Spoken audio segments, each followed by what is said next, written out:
Once a king was very distressed and called the ministers, commanders, and counselors, saying, "Do you have any mantras that will control me in my days of greatest sorrow and the days of greatest joy, and give me the courage to lead a righteous life?"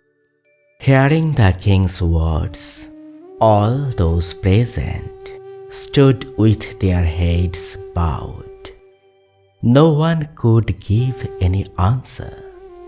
The minister said, "O king, only a yogi says can answer such a question. I have heard that many yogi sages are living in the northern mountains. Please meet them." Listening to the minister's words, the king immediately mounted his horse and set off toward the northern mountains. After 2 long days, he met a yogi sage in front of a mountain cave. The king bowed to the sage and said, "O yogi, you know this human life. I have come to you with a question. Please answer me." Mahatma said, "O my son, sit quietly. Tell me what questions you have." The king said, "O Mahatma, do you have any mantras that will control me on my days of greatest sorrow and days of greatest joy, and give me the courage to lead a righteous life?" Yogi Mahatma smiled gently after listening to the king and said, "Just only one question." Yogi wrote something on a small piece of paper and folded it and gave it to the king and said, "Here is written on this paper the mantra which, if recited in your heart, will keep you steadfast on the day of extreme danger, of extreme sorrow, on the day of extreme joy, of extreme victory or defeat. It will keep you in control. It will show you the right path in life. But there is one condition. You will see the mantra written on this paper for the first time on the day when you are in the greatest danger and sorrow." The king placed the folded tiny paper inside the precious diamond ring on his finger. The king returned to the royal palace after offering sincere thanks and prostration to that yogi sage. After a few days, the king of the neighboring country declared war. The war started, and the king's position became critical due to the large and powerful army of the neighboring king. Almost losing the battle, the king ran away from the battlefield to save his life. With the kingdom lost, the wounded king hid behind a tree on the hill, hearing the distant shouts of opposing soldiers and horses. They were coming towards the king. The king burst into tears when the reflection of the diamond ring on the hand caught the king's eyes in the sunlight. The king suddenly remembered the mantra paper given to him by sage yogi. Without a moment's delay, the king took out the folded paper from inside the ring and read it. This time too shall pass away. He turned the paper over and over again. Nothing else was written on it. The king recited the same mantra many times. This time too shall pass away. The king was saying one mantra many times in his mind. This time too shall pass away. Suddenly, the analysis started in his mind. It is absolutely right.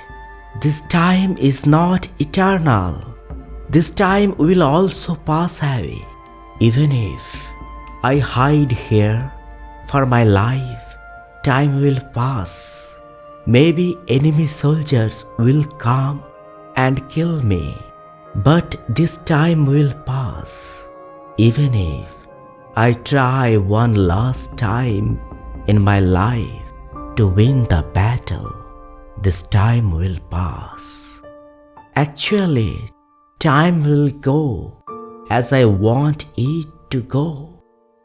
Placing the piece of paper back inside the ring, the king raised his sword to the sky with an impossibly heroic roar emerging from the cover. At that time, the enemy's army arrived there. The king advanced by defeating all the soldiers there with incredible bravery and skillful methods. Gathering his own soldiers who had fled, the king gave courage to everyone and convinced all the soldiers, if we lose and run away, this time will pass. And if we try for the last time to win the war again with great courage, this time will pass. Jumping back into battle with an emboldened army, the king valiantly won the battle. The whole nation rejoiced at the victory of the war. The king was returning to the royal palace through the streets of the capital. All the subjects were welcoming the king by throwing flowers.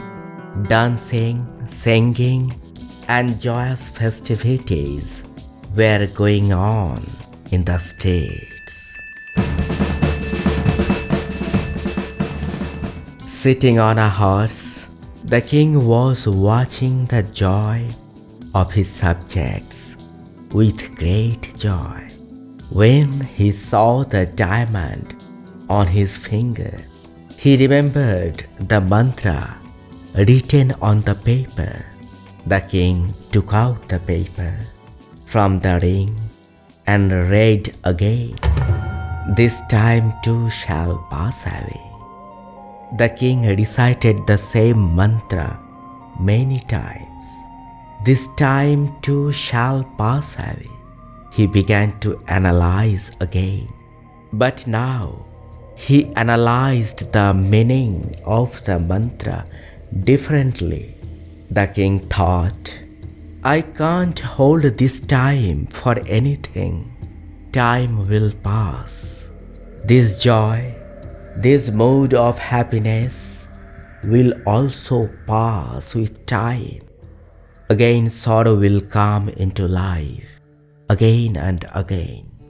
There will remain problems in life. The king did not return to the royal palace, but went straight to the yogi's house in the mountain forest. After bowing to the Mahatma, he said, O Gurudev, my life and country have been saved from extreme danger by your mantra. Again, with that same mantra, I understood that with time, sorrow and happiness will come and go. Gurudev, how can I control myself and remain steadfast in the midst of this happiness and sorrow? Mahatma said, we ourselves are the cause of happiness and sorrow in our lives. If you want to control yourself, you have to take the path of meditation. When you know yourself, this external happiness and sorrow cannot touch you. So meditate. Dear friends, our life is only a reflection of time. Happiness and sadness are the flip sides of the same coin. While you are having a happy day, be mentally prepared for the sadness that comes next. This time too shall pass away. So, be brave in the days of sorrows and face the hard times. Fight those sorrows and problems till the end, and you will get back happiness, peace, and stability within a few days. Don't run away from the battlefield of life. Have strength and courage and chant this mantra yourself. This time too shall pass away. All the best. Thank you.